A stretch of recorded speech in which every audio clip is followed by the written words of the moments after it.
여러분은 왜 배우십니까? 남들보다 유식해지기 위해서입니까? 아니면 세상의 정답을 다 안다는 우월감을 누리고 싶어서입니까? 우리는 흔히 배움이 많아질수록 더 단단해진다고 믿습니다. 더 많이 알수록 세상을 더 잘 살아갈 수 있다고 생각합니다. 분명히 말하자면 당신이 공들여 쌓아온 그 지식은 결정적인 순간에 당신을 구원하지 못합니다. 오히려 그 지식은 당신의 시야를 넓히기보다는 보고 싶은 것만 보게 만드는 장벽이 되어 왔습니다.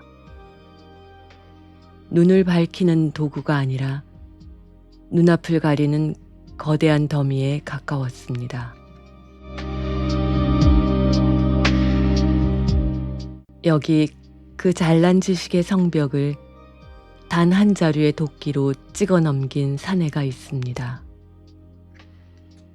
글자 한자 모르는 나무꾼 해능입니다. 그는 배워서 깨달은 사람이 아닙니다. 배운 적이 없었기에 당신이 그토록 숭배해온 지식이라는 껍데기를 단번에 찢어낼 수 있었습니다. 지금부터 펼쳐질 이야기는 한 성자의 위대한 일대기가 아닙니다. 당신이 붙들고 있는 그 익숙한 상식과 판단들이 하나둘 무너져 내리는 장면입니다. 이 시간은 무언가를 더 얻기 위한 자리가 아니라 이미 지고 있던 것을 내려놓게 되는 지식의 파산 현장입니다.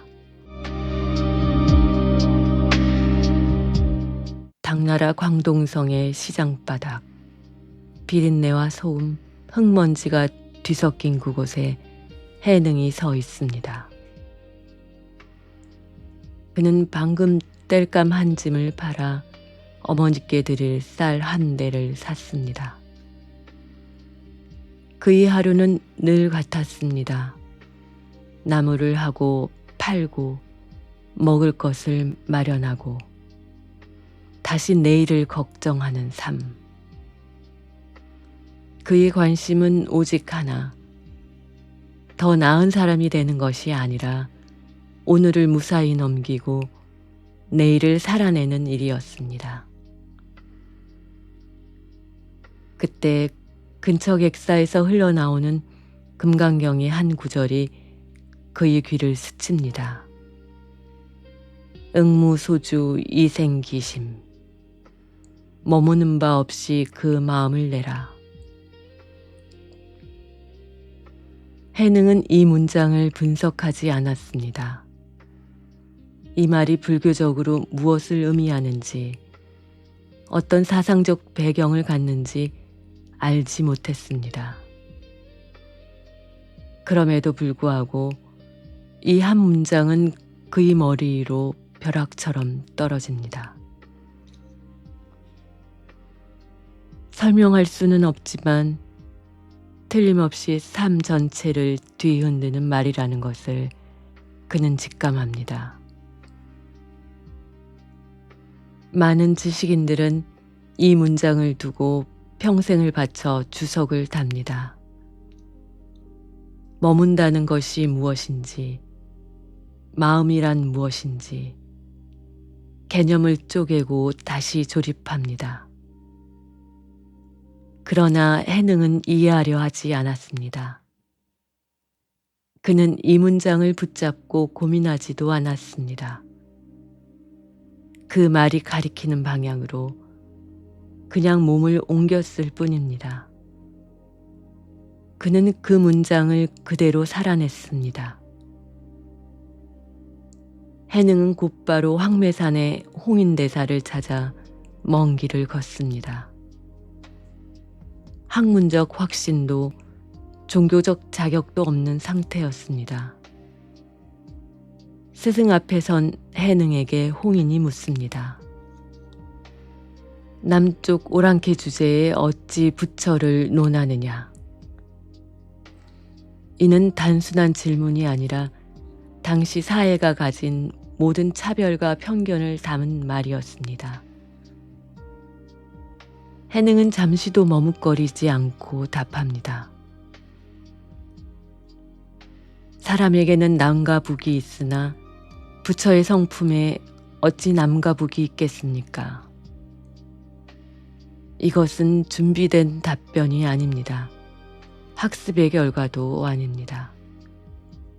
삶의 바닥에서 길어 올린 가공되지 않은 말입니다. 홍이는 그 순간 알아봅니다. 이 사내에게는 배우지 않았기에 가질 수 있는 어떤 자유가 있다는 것을.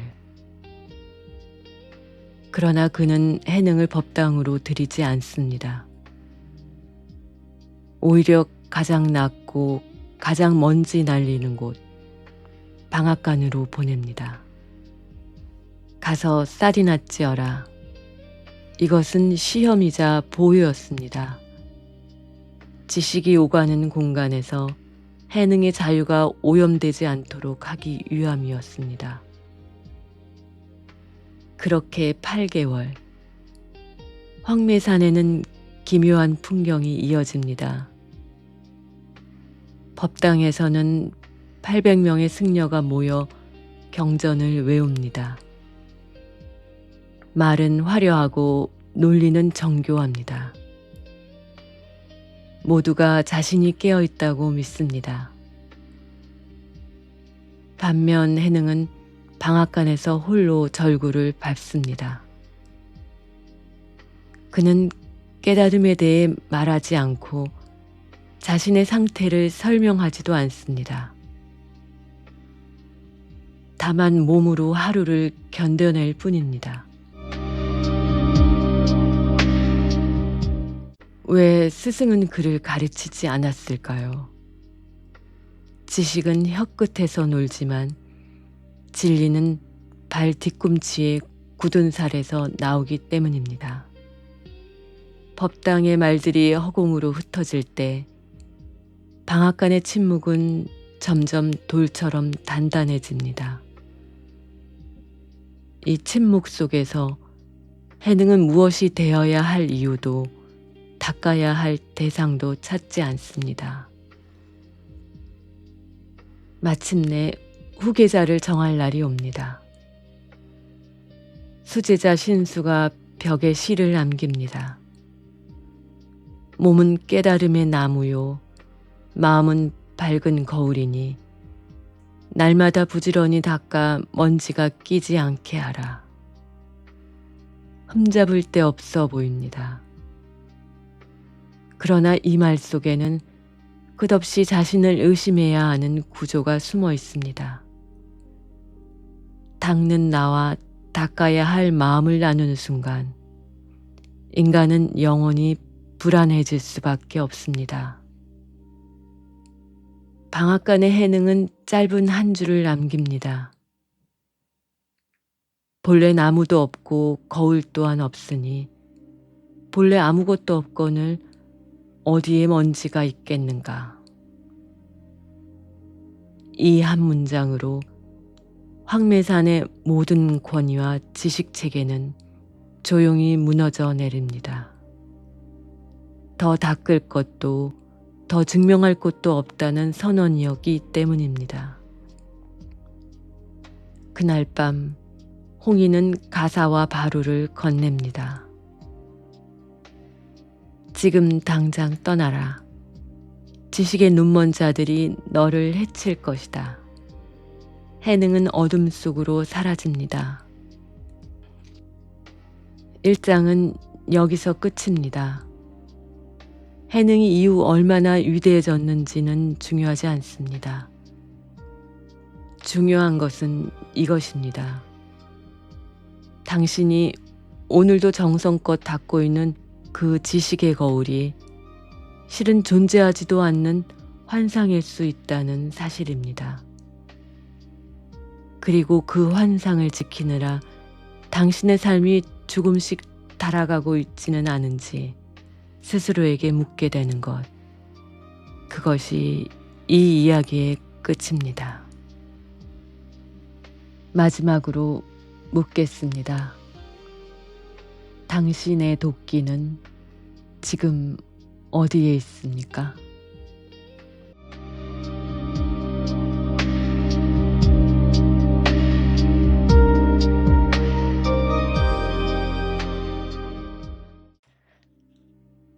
우리는 늘 무엇인가를 닦고 있다고 믿습니다. 성격을, 태도를, 생각을, 마음을.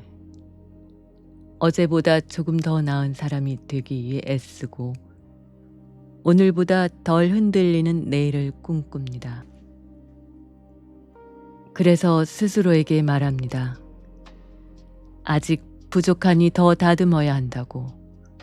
더 배우고 더 고치고 더 정제해야 한다고. 하지만 정말 그럴까요? 우리는 과연 닦고 있는 걸까요? 아니면 닦고 있다는 생각에 붙잡혀 제자리에서 맴돌고 있는 건 아닐까요? 사람들은 흔히 말합니다. 마음이 흐트러지면 다시 중심을 잡아야 한다고. 번뇌가 일어나면 없애야 한다고. 그러나 그 말 속에는 전제가 하나 숨어 있습니다.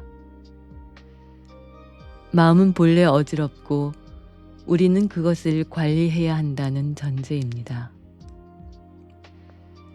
이 전제를 의심하지 않는 순간 인간은 평생 자신을 고치는 노동에서 벗어나지 못합니다. 육조단경 2장은 바로 이 지점을 겨냥합니다. 닦아야 할 마음이 정말 따로 있는지, 고쳐야 할 나라는 것이 실제로 존재하는지 말입니다.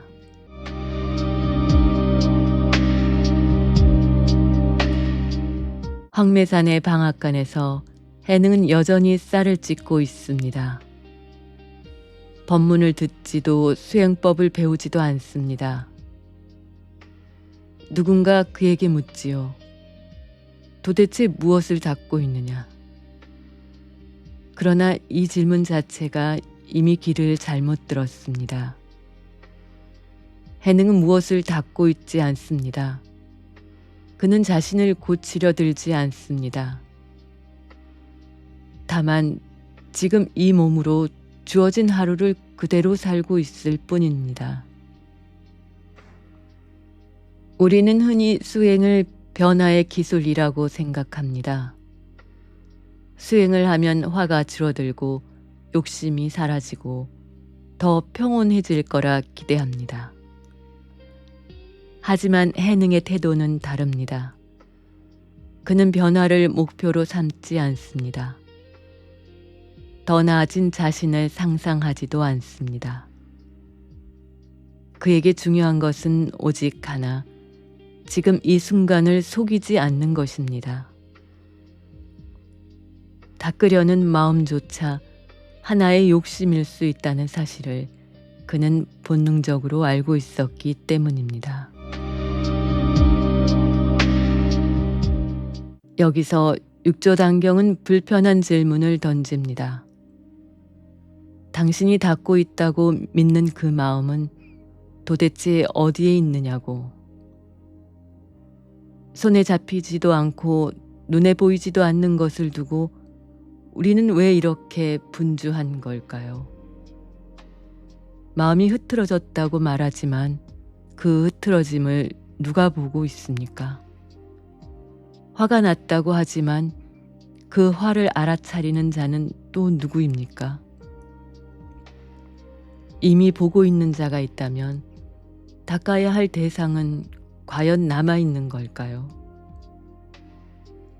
사람들은 수행이 부족해서 흔들린다고 말합니다. 그러나 육조단경은 정반대로 말합니다. 흔들리지 않으려는 집착이 오히려 더 큰 흔들림을 만든다고. 닦아야 한다는 생각이 깊어질수록 우리는 스스로를 더 자주 실패자로 규정합니다. 오늘도 부족했고 내일은 더 노력해야 한다고 말이지요. 그렇게 인간은 자기 자신을 끝없이 채찍질하는 존재가 됩니다. 해능은 이런 말을 남깁니다. 본래 마음은 깨끗하다. 이 말은 마음이 항상 좋은 상태라는 뜻이 아닙니다. 화를 내지 말라는 교훈도 아닙니다. 이 말의 핵심은 단순합니다. 더럽혀질 본래가 없다는 뜻입니다. 닦아야 할 원형 자체가 없다는 선언입니다. 그러니 닦으려는 그 모든 분주함은 사실상 상상 위에 세워진 일일지도 모릅니다. 생각해 보십시오. 거울에 먼지가 앉았다고 믿는 순간 우리는 닦기 시작합니다. 그러나 처음부터 거울이 없었다면 닦는 행위 자체가 무슨 의미가 있을까요? 육조단경 2장은 우리에게 이 질문을 던집니다. 당신이 지금 닦고 있는 것은 진짜 마음입니까? 아니면 마음이라는 이름을 붙인 관념입니까? 해능은 수행을 쌓는 일로 보지 않았습니다. 공덕을 모으고 단계를 밟아 올라가는 과정으로 이해하지도 않았습니다.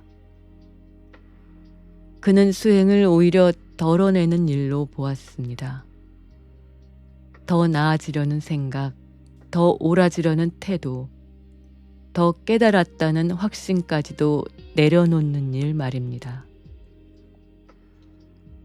그 덜어냄의 끝에서 남는 것은 특별한 경지가 아니라 아주 평범한 일상입니다. 배고프면 먹고 피곤하면 쉬는 삶. 그 단순함을 방해하는 것이 바로 닦고 있다는 생각이었습니다.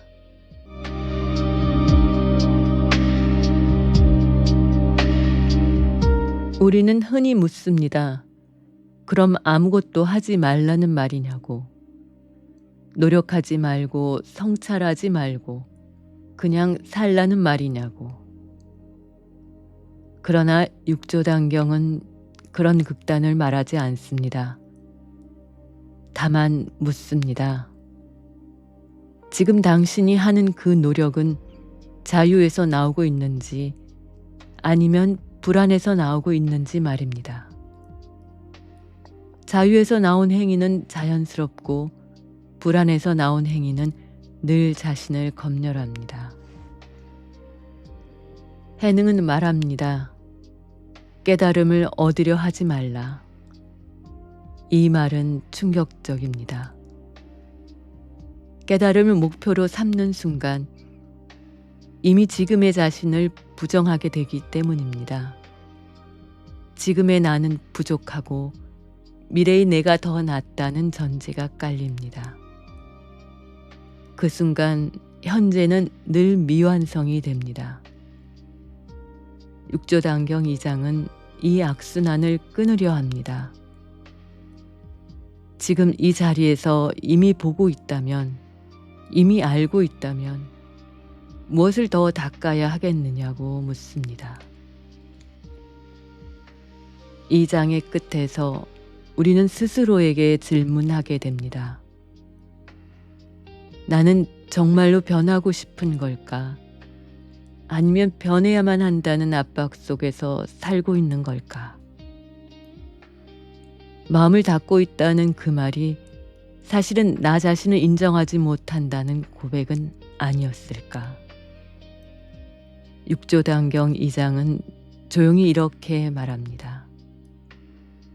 닦지 않아도 되는 자리에서 이미 삶은 충분히 이루어지고 있다고. 마지막으로 묻겠습니다. 당신은 지금 무엇을 고치고 있습니까?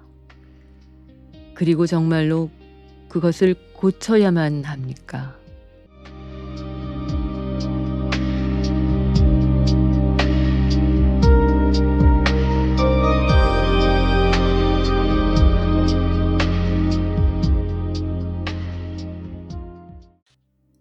우리는 늘 생각 속에서 삽니다.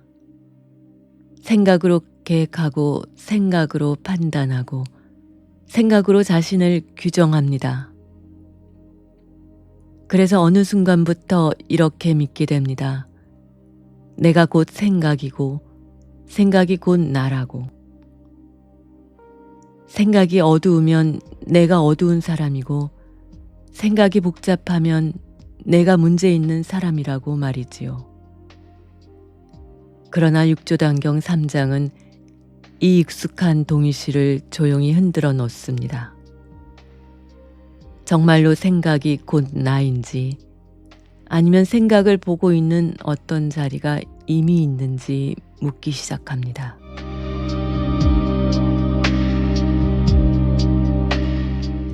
사람들은 흔히 말합니다. 생각이 많아서 괴롭다고, 머릿속이 시끄러워서 잠들 수 없다고. 그래서 생각을 없애고 싶어 합니다. 비우고 잠재우고 멈추려 애씁니다. 하지만 생각을 없애려는 그 시도 자체가 이미 하나의 생각이라는 사실을 우리는 잘 보지 못합니다. 생각을 통제하려는 순간 생각은 더 교묘해집니다. 억누를수록 튀어오르고 밀어낼수록 집요해집니다. 해능은 생각을 없애라고 말하지 않습니다. 생각을 붙잡지도 말라고 합니다. 대신 아주 단순한 질문을 던집니다. 지금 이 생각을 누가 보고 있느냐고. 화가 난 생각을 알아차리는 자는 누구이며 불안한 생각을 인식하는 자는 누구냐고 묻습니다. 만약 생각이 전부라면 그것을 보고 있다는 말은 성립하지 않습니다. 보고 있다는 사실 자체가 생각과는 다른 어떤 자리가 이미 열려 있음을 드러내기 때문입니다. 육조단경은 이 지점을 본래의 알미라고 부릅니다. 특별한 능력이 아닙니다. 수행으로 만들어낸 상태도 아닙니다. 그저 지금 이 순간에도 생각이 일어나고 사라지는 것을 알고 있는 그 자리입니다. 생각은 바람처럼 오고 가지만 그것을 알아차리는 자리는 늘 그대로 있습니다. 그런데 우리는 이 자리를 무시한 채 오직 생각의 내용에만 매달립니다. 그 결과 우리는 평생 생각의 노예로 살아가게 됩니다.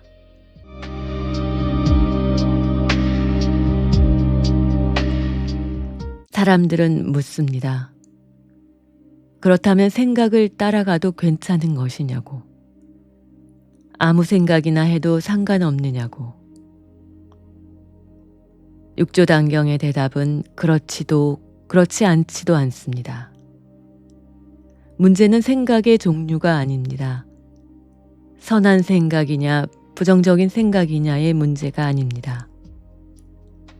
문제는 그 생각에 자신을 전부 맡겨버리는 태도입니다. 생각을 나라고 믿는 순간 우리는 그 생각이 흔들릴 때마다 함께 흔들릴 수밖에 없습니다. 해능은 말합니다. 생각이 일어나도 괜찮고 사라져도 괜찮다고. 다만 그것을 붙잡아 집을 짓지 말라고 말합니다. 생각 위에 자아를 세우고 정체성을 쌓고 평가를 얻는 순간 괴로움이 시작되기 때문입니다. 우리는 흔히 한 가지 생각으로 하루를 망치고 하나의 말로 스스로를 규정합니다. 나는 원래 이런 사람이야. 그러나 이 말은 대부분 스쳐 지나간 생각 하나에 불과합니다. 여기서 육조단경 3장은 중요한 전환을 제시합니다. 생각을 바꾸려 하지 말고 생각을 보는 자리에 머물러 보라는 제안입니다. 이 자리는 노력으로 만들어지지 않습니다. 이미 늘 열려있는 자리이기 때문입니다. 생각이 없을 때만 존재하는 것도 아닙니다. 생각이 많을 때에도 그 모든 움직임을 알고 있는 자리는 사라지지 않습니다. 우리는 종종 마음 챙김을 연습합니다. 호흡을 관찰하고 몸의 감각을 느끼며 현재에 머무르려 애씁니다. 이 연습 자체가 나쁘다는 말은 아닙니다. 그러나 육조단경은 그보다 더 근본적인 것을 묻습니다. 지금 이 호흡을 느끼고 있다는 사실을 누가 알고 있느냐고. 감각보다 먼저 알아차림이 이미 작동하고 있지 않느냐고 말입니다. 이 알아차림은 애써 붙들 필요도 유지할 필요도 없습니다. 붙들려는 순간 이미 대상이 되어버리기 때문입니다. 해능의 가르침은 언제나 이렇습니다. 더 하라고 하지 않고 덜 하라고 말합니다. 집중하라고 독려하지 않고 이미 보고 있음을 인정하라고 합니다. 생각을 멈추라는 말이 아니라 생각에 속지 말라는 말입니다. 생각이 떠오를 때마다 자신을 문제 삼는 대신 그 생각을 보고 있는 자리가 여전히 고요하다는 사실을 확인하라는 제안입니다.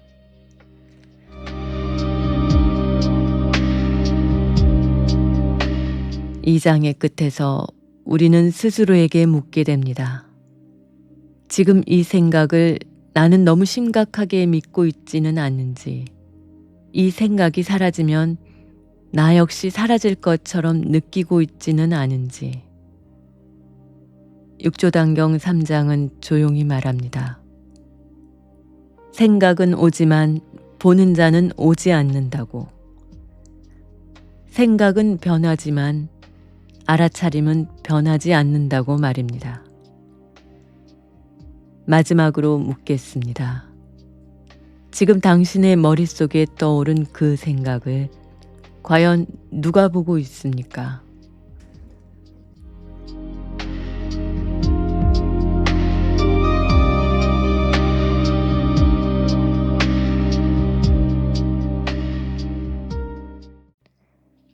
우리는 늘 옳고 싶어 합니다. 틀리지 않기 위해 애쓰고 잘못된 사람이 되지 않으려 노력합니다. 그래서 말과 행동을 고르고 생각까지도 점검합니다. 내가 오른편에 서 있는지, 내가 괜찮은 사람인지 스스로에게 묻습니다. 그런데 이 질문이 잦아질수록 마음은 이상하게도 더 불편해집니다. 육조단경 4장은 바로 이 지점을 겨냥합니다. 옳다는 생각이 과연 우리를 자유롭게 하는지 아니면 새로운 속박이 되는지를 묻습니다.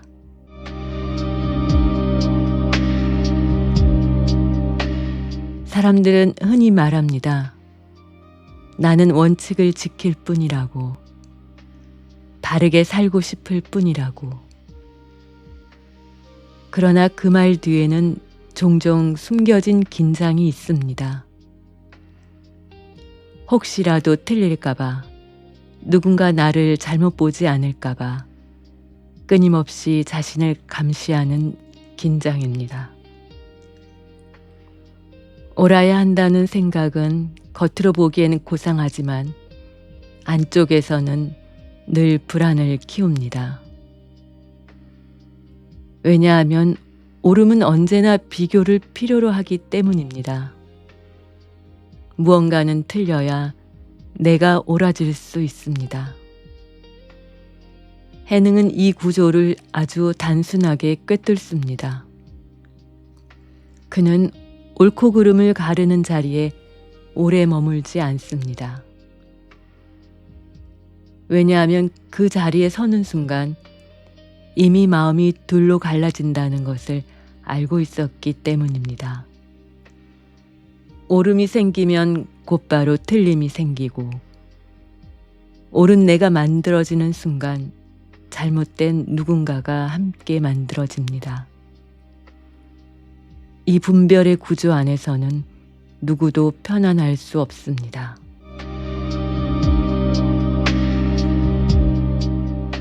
육조단경은 말합니다. 옳고 그름은 생각의 영역에서만 존재한다고.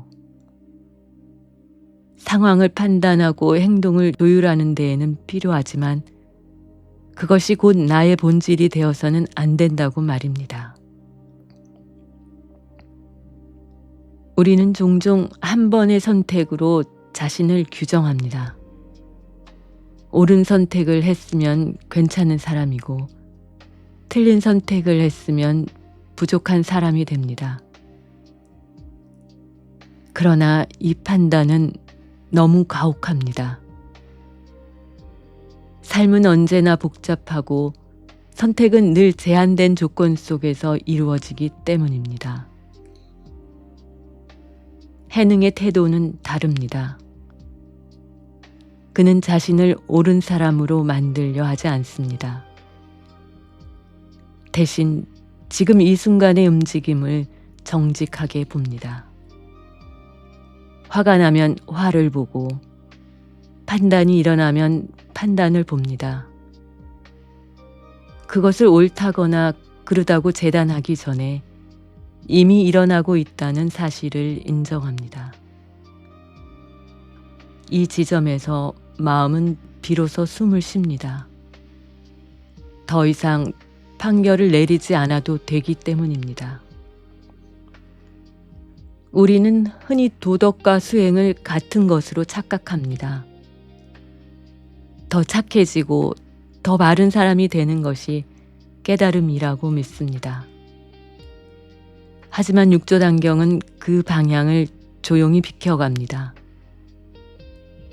착해지려는 노력 자체를 부정하지는 않지만 그것이 해탈의 조건이 되는 순간 또 다른 기준과 또 다른 죄책감이 만들어진다고 봅니다. 옳아지려는 마음이 깊어질수록 우리는 자기 자신에게 점점 더 엄격한 재판관이 됩니다. 생각해 보십시오. 하루를 마치고 잠자리에 들 때 우리는 얼마나 자주 스스로를 신문합니까? 오늘 내가 한 말은 옳았는지, 저 행동은 괜찮았는지, 괜히 상처를 준 건 아닌지 떠올립니다. 성찰이라고 부르지만 실제로는 끝없는 재판에 가깝습니다. 육조단경 사장은 이 재판을 멈추라고 말하지 않습니다. 다만 묻습니다. 이 재판을 열고 있는 자는 누구이며 그 판결은 과연 절대적인 것이냐고. 해능은 말합니다. 옳음에 집착하는 순간 마음은 이미 흐려졌다고. 왜냐하면 옳다는 생각은 언제나 과거의 기준이나 미래의 결과에 매달리기 때문입니다.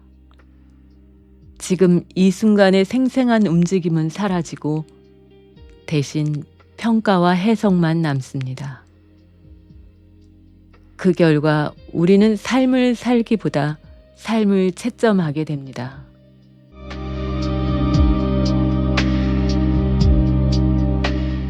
육조단경이 말하는 자유는 옳고 그름을 모르는 상태가 아닙니다. 분별이 사라진 무지의 상태도 아닙니다. 분별이 일어나도 거기에 자신을 묶지 않는 태도입니다. 옳다고 느끼는 생각이 떠오를 때 그것을 하나의 생각으로 보고 흘려보낼 수 있는 여유. 틀렸다는 판단이 생길 때 그것을 곧바로 자기 부정으로 이어가지 않는 힘. 이것이 해능이 보여준 수행의 방향입니다. 이 장의 끝에서 우리는 다시 자신을 돌아보게 됩니다. 나는 얼마나 자주 옳다는 자리에 서 있으려 애써 왔는지, 그 자리에서 누군가를 밀어내고 있지는 않았는지 말입니다. 그리고 혹시 나 자신조차 그 기준 아래에서 끊임없이 재단해 오지는 않았는지 묻게 됩니다. 육조단경 4장은 조용히 말합니다. 오름에서 내려오는 순간 비로소 삶이 다시 움직이기 시작한다고. 마지막으로 묻겠습니다. 당신은 지금 무엇을 옳다고 붙들고 있습니까? 그리고 그 오름은 정말 당신을 편안하게 하고 있습니까?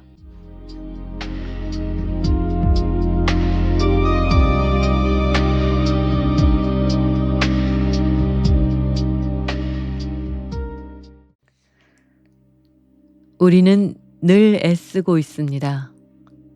더 잘 살기 위해서, 더 괜찮은 사람이 되기 위해서, 혹은 적어도 지금보다는 나아지기 위해서 말입니다. 애쓰지 않으면 뒤처질 것 같고 멈추면 무너질 것 같아서 쉼없이 자신을 밀어붙입니다.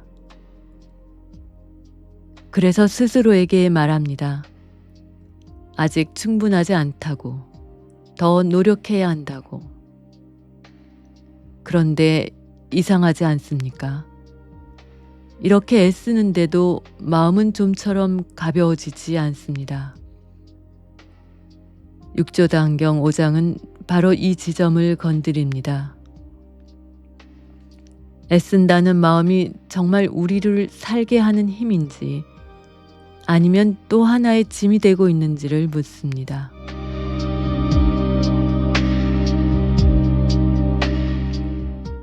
사람들은 흔히 말합니다. 노력은 배신하지 않는다고. 애쓴 만큼 결과가 따라온다고. 물론 삶의 많은 영역에서 이 말은 맞습니다. 그러나 마음의 문제까지 이 공식으로 해결하려 들 때 우리는 깊은 함정에 빠집니다. 마음을 고치기 위해 애쓰고, 불안을 없애기 위해 애쓰고, 평온해지기 위해 애쓰는 순간 마음은 오히려 더 긴장합니다. 애쓴다는 태도 자체가 지금의 나는 부족하다는 전제를 깔고 있기 때문입니다. 해능은 이 전제를 아주 단호하게 끊어냅니다. 그는 애쓰는 수행을 권하지 않습니다. 더 집중하라거나 더 열심히 하라고 말하지 않습니다. 왜냐하면 애쓰는 마음이야말로 가장 교묘한 집착이 될 수 있다는 것을 알고 있었기 때문입니다. 애쓰는 사람은 늘 결과를 기다립니다.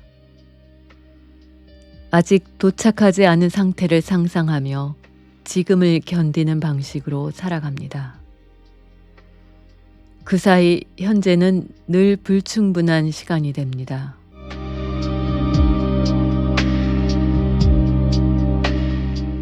육조단경은 묻습니다. 애쓰고 있는 그 마음은 과연 누구를 위한 것이냐고. 정말 자유에서 나오는 행동인지 아니면 뒤처질 것 같은 두려움에서 나오는 몸짓인지 말입니다.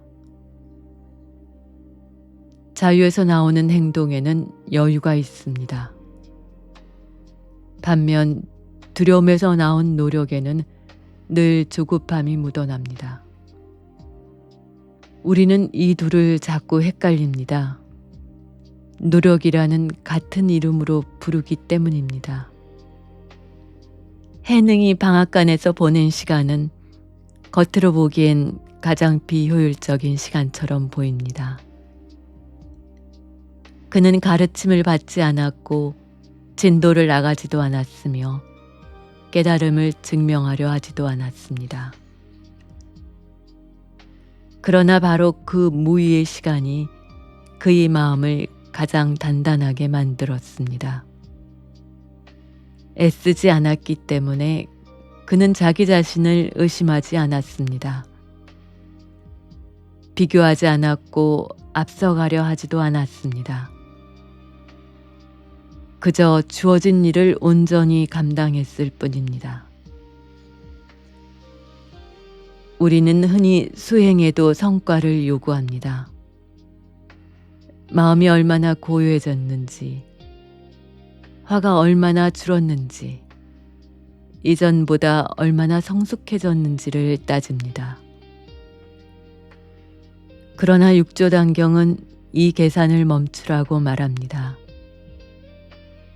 계산이 시작되는 순간 마음은 다시 거래의 장으로 끌려 들어가기 때문입니다. 이만큼 애썼으니 이 정도의 평안을 달라는 요구가 생깁니다. 그 요구가 좌절될 때 수행은 곧바로 좌절감으로 바뀝니다. 해능은 말합니다. 애쓰지 않는다고 해서 아무것도 하지 않는 것은 아니라고. 다만 되어야 한다는 강박 없이 움직일 뿐이라고 말입니다. 배고프면 먹고 피곤하면 쉬고 일이 있으면 합니다. 그 단순함 속에서 마음은 쓸데없는 긴장을 내려놓습니다. 애써서 얻은 평온은 쉽게 깨지지만 애쓰지 않고 머무는 이 평온은 오래갑니다. 생각해 보십시오. 우리는 언제 가장 지쳐 있습니까? 아무것도 하지 않을 때가 아니라 끊임없이 스스로를 채찍질을 할 때입니다. 더 잘해야 한다는 말, 이 정도로는 부족하다는 평가, 남들보다 뒤처졌다는 비교, 이 모든 것의 바탕에는 애써야만 가치가 있다는 믿음이 깔려 있습니다. 육조단경 5장은 이 믿음에 조용히 균열을 냅니다.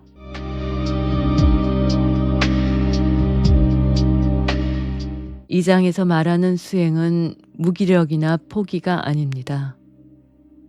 오히려 가장 솔직한 태도입니다. 지금 이 순간의 상태를 있는 그대로 인정하는 용기입니다.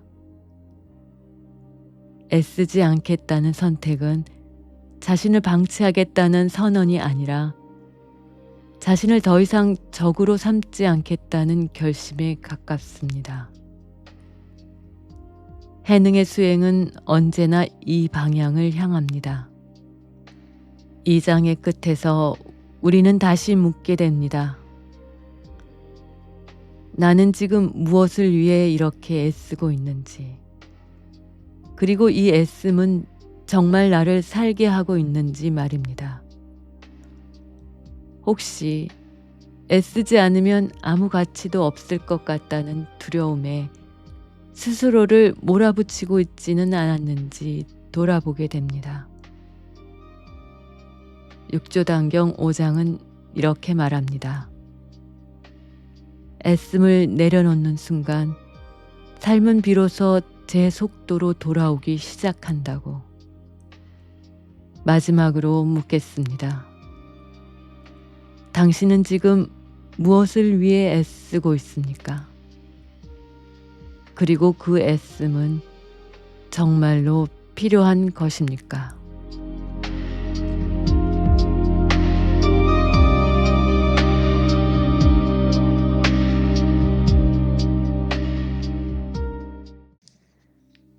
우리는 무언가를 붙잡고 살아갑니다. 생각을, 감정을, 관계를, 기억을. 붙잡지 않으면 사라질 것 같고 놓아버리면 무너질 것 같아서 손에 힘을 줍니다. 그래서 스스로에게 말합니다. 이건 중요하다고, 이건 꼭 지켜야 한다고. 그러나 마음이 가장 괴로워지는 순간은 바로 이 붙잡음이 가장 강해질 때입니다. 육조단경 6장은 이 익숙한 습관을 정면으로 바라보게 합니다. 우리는 정말로 무언가를 붙잡아야만 살 수 있는 존재인지 묻습니다.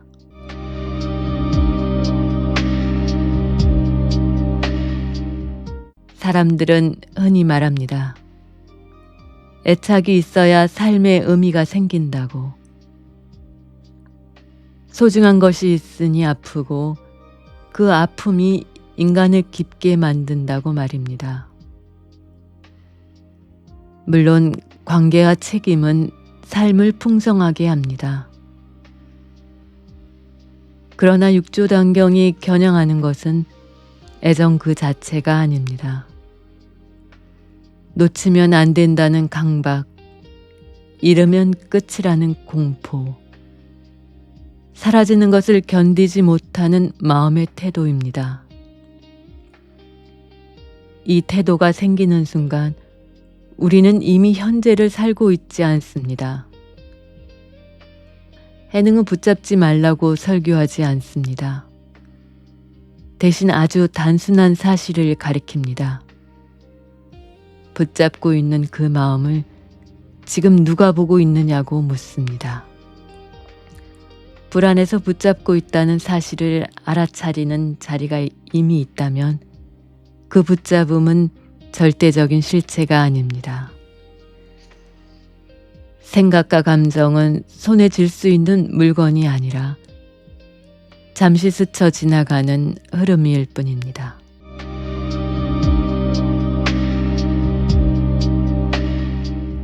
우리는 흔히 이렇게 말합니다.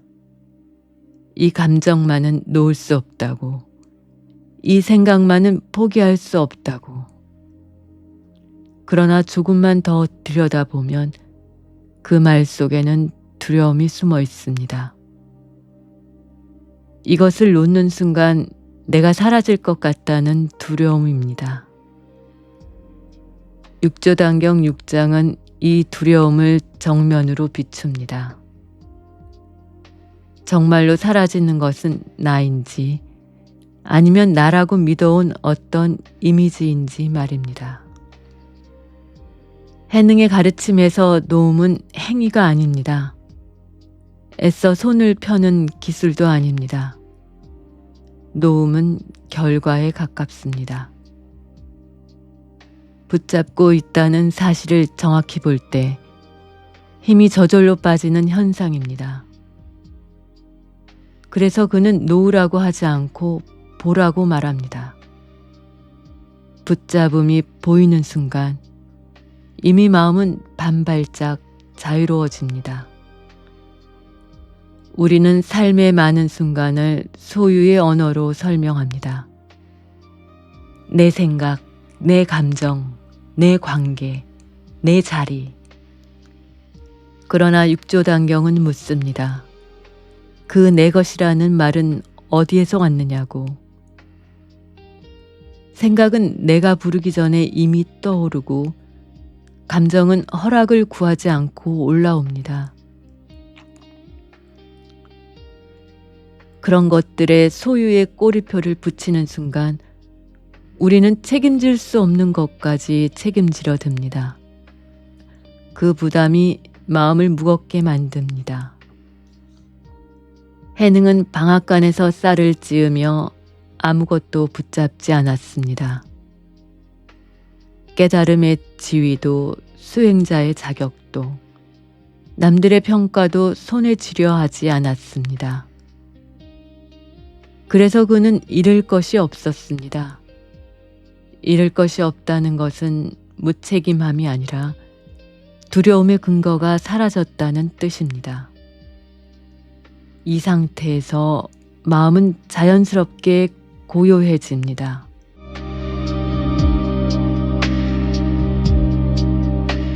사람들은 자주 묻습니다. 그럼 모든 것을 내려놓고 살아야 하느냐고. 아무 관계도 아무 목표도 없이 살아야 하느냐고. 그러나 육조단경은 그런 극단을 말하지 않습니다. 다만 관계 속에서도 붙잡지 않을 수 있고 목표를 향해 가면서도 매달리지 않을 수 있다고 말입니다. 행동은 하되 마음을 묶지 않는 태도 말입니다. 붙잡음이 강할수록 삶은 경직됩니다. 말 한마디, 표정 하나에 마음이 요동칩니다. 반대로 붙잡음이 느슨해질수록 삶은 유연해집니다. 일이 생기면 대응하고 지나가면 흘려보낼 수 있습니다. 육조단경 6장은 이 차이를 분명히 보여줍니다. 문제는 무엇을 갖고 있느냐가 아니라 어떻게 붙잡고 있느냐는 점입니다. 이 장의 끝에서 우리는 스스로에게 질문하게 됩니다.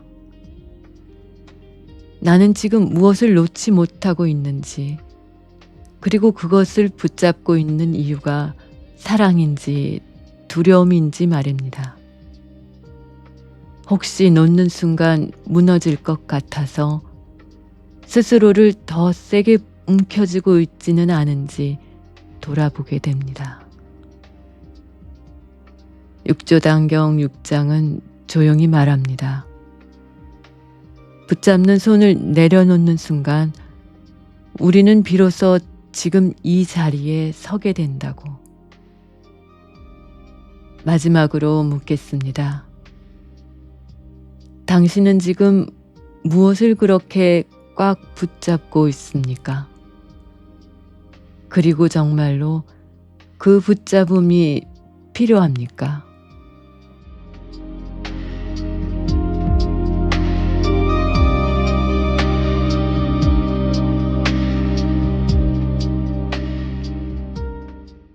우리는 고요해지고 싶어 합니다. 마음이 조용해지기를 바라고 생각이 멈추기를 기대합니다. 그래서 바쁜 하루가 끝나면 이렇게 말합니다.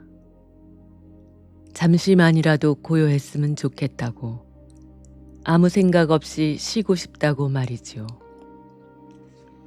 그런데 고요를 바랄수록 마음은 더 시끄러워집니다.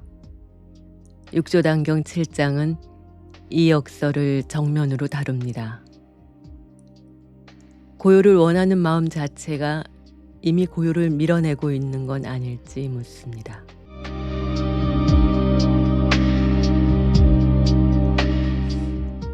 사람들은 흔히 말합니다.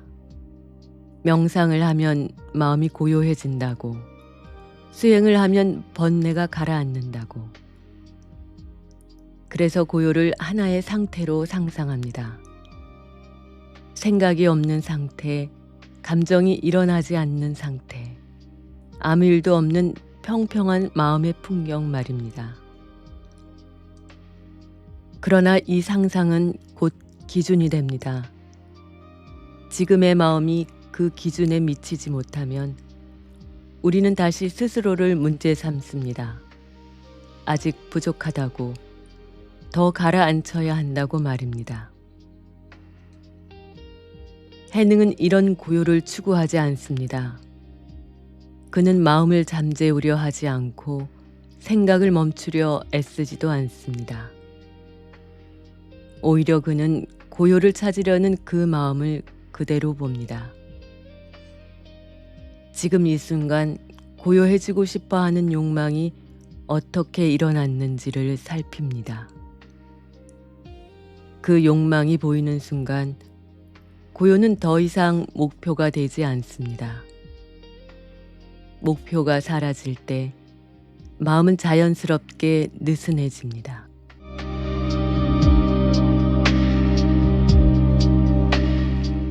육조단경은 말합니다. 진짜 고요는 만들어지는 것이 아니라고. 고요를 만들려는 시도는 언제나 소음을 동반한다고 말입니다. 왜냐하면 만들려는 자가 생기는 순간 이미 마음은 둘로 갈라지기 때문입니다. 지금의 시끄러운 마음과 도달해야 할 고요한 마음, 이 둘 사이의 간극이 바로 불안의 자리입니다. 우리는 종종 이렇게 자책합니다. 왜 나는 이렇게 생각이 많을까? 왜 이렇게 가만히 있지 못할까? 그러나 육조단경 7장은 이 질문을 뒤집습니다.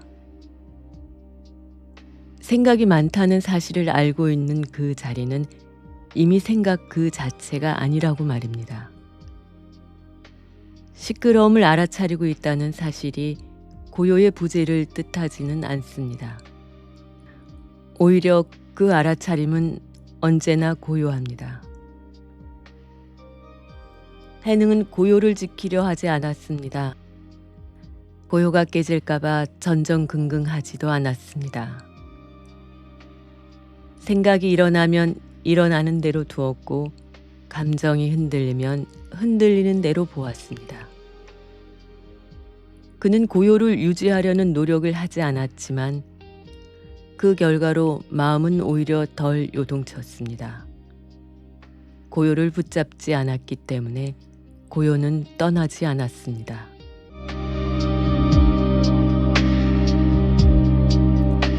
사람들은 묻습니다. 그렇다면 시끄러운 마음으로 살아도 괜찮은 것이냐고. 불안과 잡념 속에서도 수행이 된다는 말이냐고. 육조단경의 대답은 단순합니다. 문제는 시끄러움이 아니라 그것을 밀어내려는 태도라고. 시끄러움을 적으로 삼는 순간 마음은 스스로와 싸우게 됩니다. 싸움이 계속되는 한 고요는 찾아오지 않습니다. 우리는 고요한 순간을 붙잡아 두고 싶어 합니다. 마음이 잠깐 편해졌을 때 이 상태가 오래 가기를 바랍니다. 그러나 그 바람이 생기는 순간 이미 불안이 시작됩니다. 사라질 것을 두려워하기 때문입니다. 육조단경 7장은 이 집착을 조용히 풀어줍니다. 고요는 붙잡을 수 있는 것이 아니라 드나드는 손님과 같다고 말입니다. 해능의 가르침에서 고요는 특별한 경험이 아닙니다. 소음이 사라진 뒤에야 나타나는 보상이 아닙니다. 생각이 오고 가는 그 모든 장면을 비추고 있는 배경입니다. 우리는 배경을 놓친 채 화면 속 장면만 붙들고 있었을 뿐입니다. 화면이 아무리 요란해도 그 배경은 늘 변하지 않습니다. 이 장의 끝에서 우리는 다시 자신을 돌아보게 됩니다. 나는 고요를 얻기 위해 무엇을 애써 왔는지, 그리고 그 애씀 속에서 오히려 마음을 더 몰아붙이고 있지는 않았는지 말입니다. 육조단경 7장은 조용히 말합니다. 고요해지려는 마음을 내려놓을 때 이미 고요는 여기 있다고. 마지막으로 묻겠습니다. 당신은 지금 무엇을 잠재우려 하고 있습니까? 그리고 그 고요는 정말로 붙잡아야 할 대상입니까?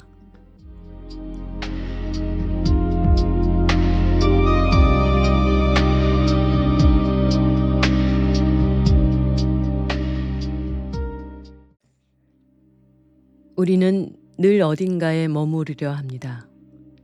좋은 상태에, 편안한 감정에, 안정된 관계에. 그래서 마음이 잠시 괜찮아지면 안도하고 그 상태가 오래가기를 바랍니다. 반대로 불편한 감정이 올라오면 이렇게 말합니다. 왜 자꾸 여기에 머무느냐고. 빨리 벗어나야 한다고 말이죠. 육조단경 8장은 바로 이 머문다는 감각을 정면으로 묻습니다. 정말로 마음이 어떤 상태에 머물 수 있는지 아니면 우리가 그렇게 믿고 있을 뿐인지 말입니다.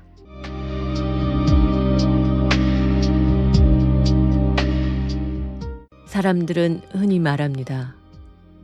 아직 그 생각에서 벗어나지 못했다고. 감정에 오래 머물렀다고. 그러나 조금만 들여다보면 이상한 점이 있습니다.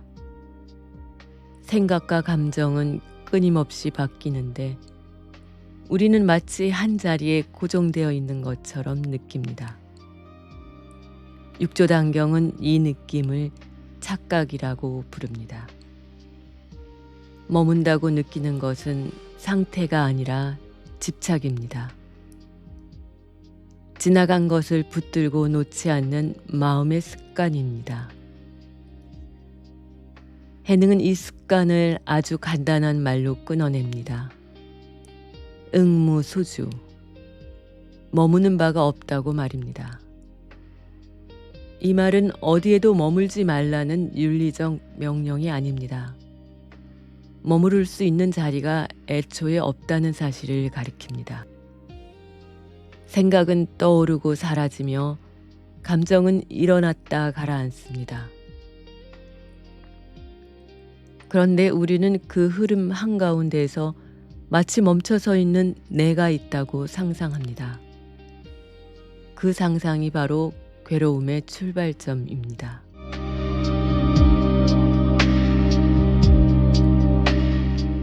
우리는 종종 이렇게 말합니다.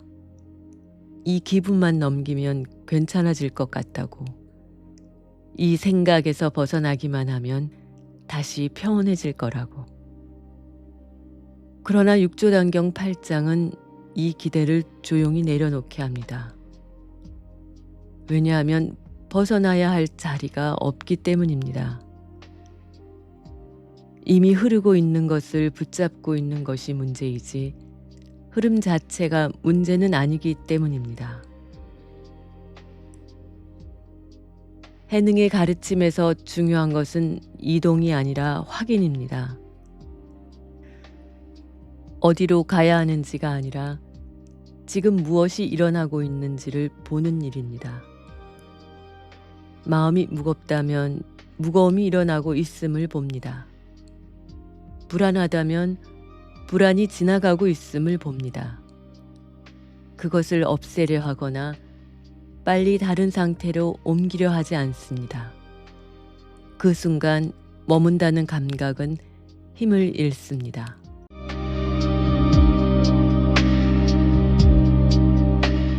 사람들은 자주 묻습니다. 그럼 고통 속에 그냥 있으라는 말이냐고. 벗어나려는 노력도 하지 말라는 뜻이냐고. 그러나 육조단경은 그런 극단을 말하지 않습니다. 다만 고통을 머물러 있는 나의 상태로 착각하지 말라고 합니다. 아픔은 일어나지만 아픔에 갇힌 자는 없다는 사실을 보라는 제안입니다.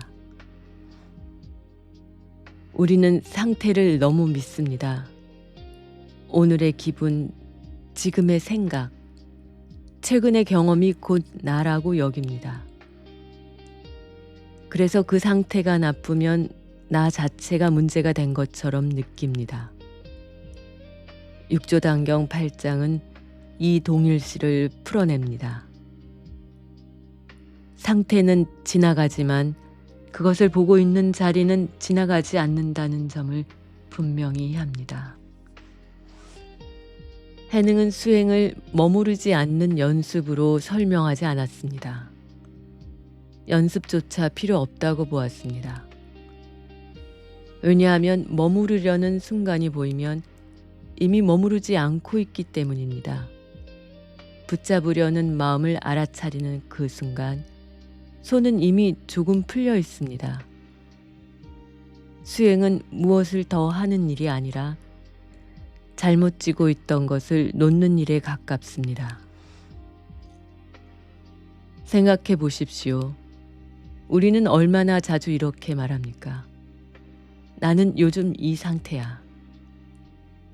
이 말 속에는 상태가 나를 규정하고 있다는 믿음이 담겨 있습니다. 육조단경 8장은 그 믿음을 부드럽게 흔듭니다. 상태는 상태일 뿐 당신이 아닙니다. 머문다고 느끼는 것은 생각의 말버릇이지 실제의 움직임이 아닙니다. 이 장의 끝에서 우리는 스스로에게 질문하게 됩니다.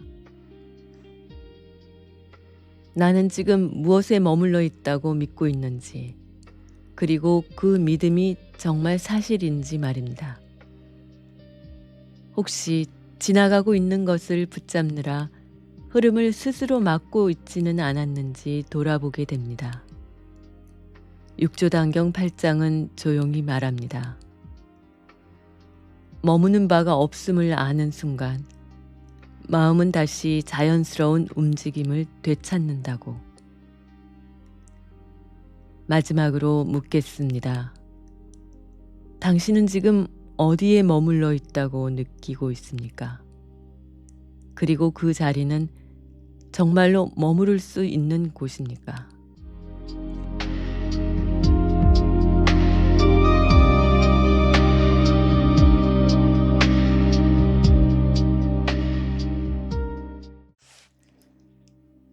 우리는 늘 무엇인가를 얻으려 합니다. 깨달음을, 평안을, 확신을, 답을. 얻기만 하면 괜찮아질 것 같고 손에 쥐는 순간 비로소 안심할 수 있을 것처럼 믿습니다. 그래서 묻습니다. 언제쯤 알게 될까요? 언제쯤 흔들리지 않을까요? 그러나 육조단경 9장은 이 질문의 방향 자체를 되돌려 놓습니다. 정말로 얻어야 할 것이 따로 있는지, 아니면 얻으려는 마음이 이미 우리를 불안하게 만들고 있는지 묻습니다.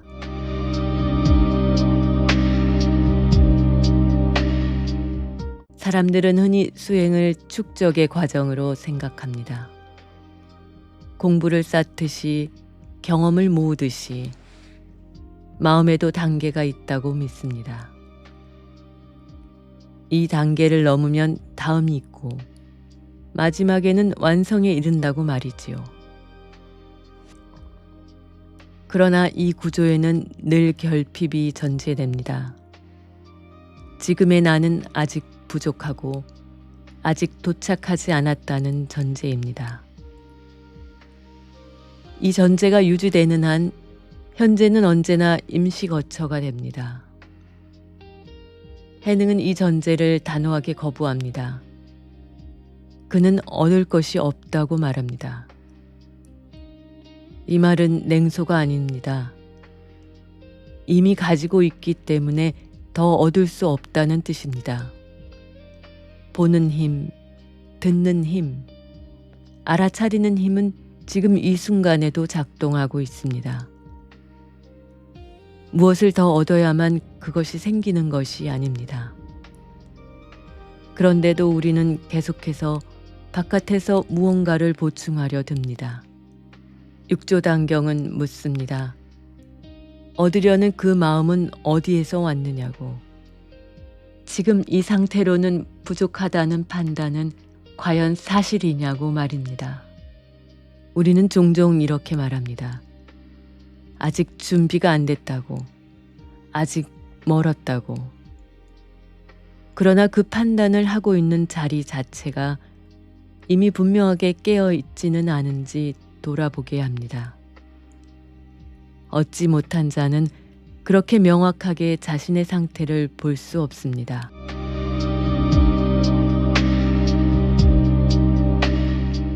우리는 자주 경험을 쫓습니다.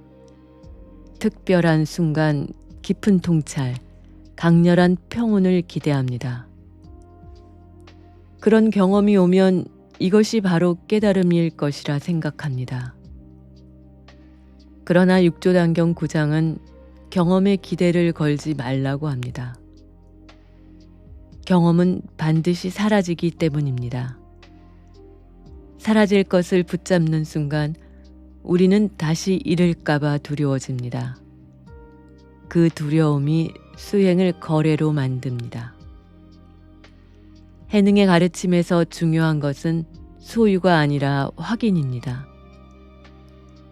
무엇을 얻었느냐가 아니라 지금 무엇이 이미 분명한지를 보는 일입니다. 생각이 일어나고 사라진다는 사실, 감정이 변한다는 사실, 그 모든 움직임을 알고 있다는 사실.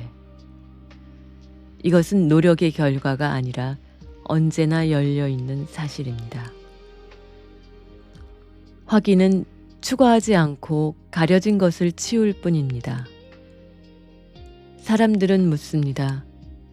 그렇다면 아무 목표도 없이 살아야 하느냐고, 더 나아지려는 마음도 버려야 하느냐고.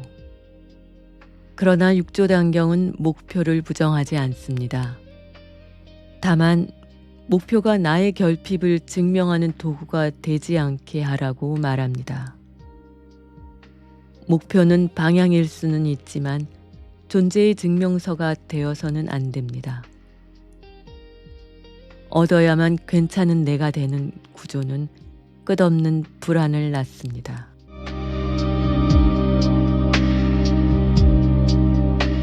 우리는 흔히 이렇게 말합니다. 아직 깨닫지 못했다고, 아직 부족하다고. 그러나 육조단경 9장은 이 말을 조용히 반문합니다. 그 말을 하고 있는 이는 누구냐고, 아직 모자라다고 판단할 수 있는 그 기준은 어디에서 나오느냐고 말입니다. 이미 보고, 이미 알고, 이미 묻고 있는 이 자리는 과연 결핍의 자리인지 아니면 충분함의 자리인지 다시 보게 합니다. 해능은 방앗간에서 아무것도 얻지 않았습니다. 법문도 인정도 지위도 얻지 않았습니다. 그러나 바로 그 비획득의 시간이 그를 가장 자유롭게 만들었습니다. 얻을 것이 없었기에 잃을 것도 없었고 도착할 곳이 없었기에 지금을 떠나지 않았습니다. 이 단순함이 그의 가르침의 중심입니다. 이 장의 끝에서 우리는 자신에게 묻게 됩니다. 나는 지금 무엇을 얻으려 하고 있는지, 그리고 그것을 얻지 못하면 안 될 것처럼 느끼는 이유가 무엇인지 말입니다. 혹시 얻으려는 마음 때문에 이미 충분한 이 순간을 지나치고 있지는 않은지 돌아보게 됩니다. 육조단경 9장은 조용히 말합니다. 얻으려는 마음을 내려놓는 순간 이미 가진 것이 선명해진다고. 마지막으로 묻겠습니다. 당신은 지금 무엇을 얻으려 하고 있습니까? 그리고 정말로 그것이 필요합니까?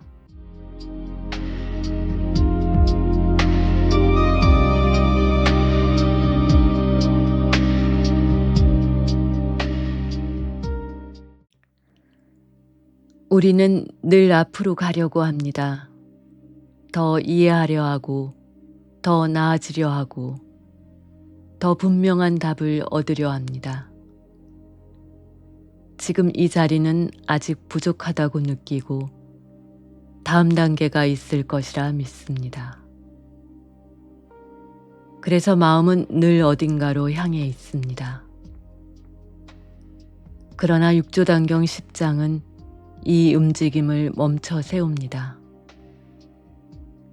더 가야 할 곳이 정말 남아있는지, 아니면 이미 지나온 길 위에서 길을 잃고 있는 것은 아닌지 묻습니다.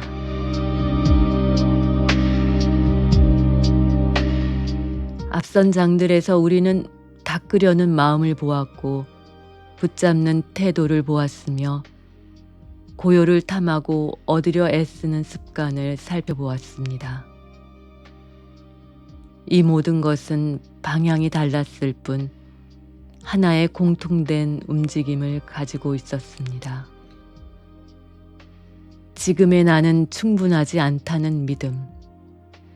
그래서 다른 자리로 가야 한다는 충동입니다. 육조단경 10장은 이 충동의 뿌리를 다시 묻습니다. 정말로 지금의 자리가 잘못된 것인지 말입니다. 해능의 가르침은 언제나 단순한 자리로 돌아옵니다.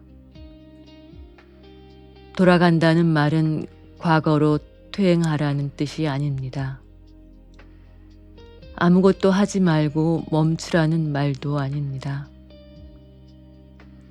다만 이미 서 있는 자리를 다시 확인하라는 제안입니다. 생각이 일어나고 감정이 움직이고 판단이 오가는 이 모든 장면을 알고 있는 자리는 언제나 지금 여기에 있습니다. 그 자리는 이동하지 않습니다. 우리가 이동한다고 느낄 뿐입니다.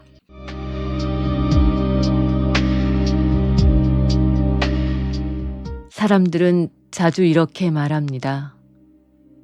아직 준비가 안 됐다고, 더 배워야 한다고, 조금만 더 정리되면 괜찮아질 거라고 말입니다. 그러나 육조단경 10장은 이 말 속의 긴장을 짚어냅니다. 준비가 끝나는 순간은 오지 않습니다. 더 배워야 할 것은 늘 남아있고 마음은 완벽히 정리되지 않습니다. 그 조건을 충족한 뒤에야 살 수 있다면 우리는 영원히 현재를 유예하게 됩니다. 해능은 방앗간에서 그 사실을 몸으로 살았습니다. 그는 완성된 상태를 기다리지 않았고 자격이 갖춰질 때까지 자신을 미루지 않았습니다. 부족한 채로 살았고 모르는 채로 걸었습니다. 그러나 바로 그 불완전함 속에서 그는 흔들리지 않는 자리를 놓치지 않았습니다. 더 나아지지 않아도 지금 이 자리에서 이미 서 있을 수 있다는 사실을 알고 있었기 때문입니다. 육조단경은 깨달음을 도착지로 설명하지 않습니다. 어떤 경지에 이르면 더 이상 흔들리지 않는다고 약속하지도 않습니다. 오히려 흔들림 속에서도 길을 잃지 않는 자리를 가리킵니다. 생각이 요동쳐도 감정이 올라와도 삶이 계획대로 흘러가지 않아도 그 모든 것을 보고 있는 자리는 무너지지 않는다는 사실입니다.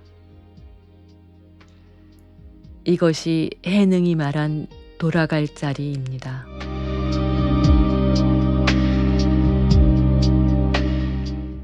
우리는 종종 이렇게 묻습니다. 그럼 이제 무엇을 해야 하느냐고, 수행은 끝난 것이냐고. 그러나 육조단경 10장은 수행의 끝을 선언하지 않습니다. 대신 방향을 바로잡습니다. 더 얻으려 하지 말고, 더 버리려 애쓰지도 말고, 더 고요해지려 강요하지도 말라고 합니다. 다만 지금 일어나고 있는 것을 속이지 말고 보라는 것입니다. 그것이 가장 간단하고 동시에 가장 어려운 길입니다. 앞으로 나아가려는 마음이 생길 때 그것 또한 하나의 움직임으로 봅니다. 멈추고 싶어 하는 순간도 도망치고 싶어지는 순간도 그대로 봅니다. 어느 쪽이든 선택하지 않아도 괜찮습니다. 선택하지 않아도 자리는 사라지지 않기 때문입니다. 이 자유가 확보되는 순간 삶은 다시 숨을 쉽니다.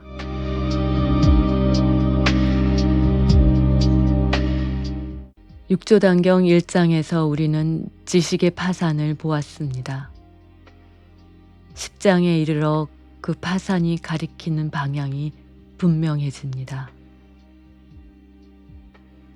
무너뜨리기 위해 무너뜨린 것이 아니라 돌아오기 위해 비워낸 것이었습니다. 더 쌓기 위해서가 아니라 이미 서 있는 자리를 분명히 보기 위해서였습니다. 이 장의 끝에서 우리는 다시 처음의 질문으로 돌아옵니다. 나는 왜 이렇게 애써 왔는지, 무엇을 증명하려 했는지 말입니다. 어디로 가야 할지 몰라서가 아니라 이미 있는 자리를 믿지 못해서 떠돌고 있었던 것은 아닌지 묻게 됩니다. 육조단경 10장은 조용히 말합니다.